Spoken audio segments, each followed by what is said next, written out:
Field of Dreams is a great father-son movie.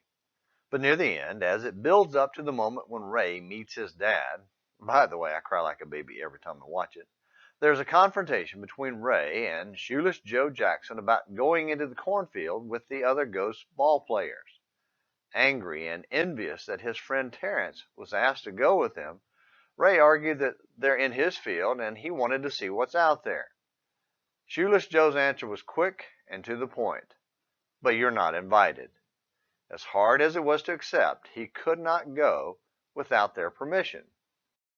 As humans, particularly the American version, our pride and arrogance make us think we have a right to go anywhere and do anything we want, and don't need anyone's permission either.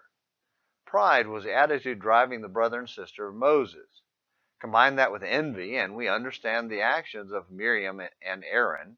Because as Israel was getting ready to leave Mount Sinai, Miriam and Aaron reminded everyone that God spoke to them too.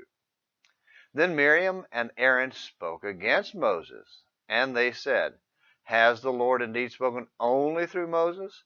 Has he not spoken through us as well?" Numbers 12, verses 1 and 2. Like Ray, they were angry about being left out and envious of Moses. God's answer was even blunter than Shoeless Joe's. He said, "Hear now my words. If there is a prophet among you, I, the Lord, shall make myself known to him in a vision. I shall speak with him in a dream. Not so with my servant Moses. He is faithful in all my household. With him I speak mouth to mouth, even openly, and not in dark sayings, and he beholds the form of the Lord. Why then were you not afraid to speak against my servant, against Moses?" Numbers 12, 6 through 8.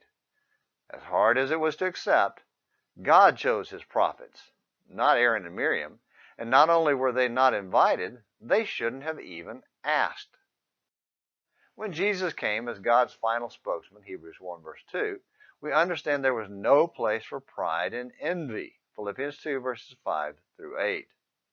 Instead of demanding his rights, Jesus surrendered them. Instead of demanding honor, Jesus served. Instead of proudly asserting authority, Jesus begged for man's attention.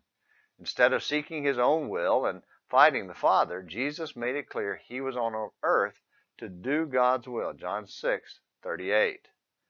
Because there was no confrontation, only obedience, no competition, only submission, the chosen prophet invites us to meet the Heavenly Father with him. Won't you accept the invitation? We can't demand, we can only surrender. Which will you choose?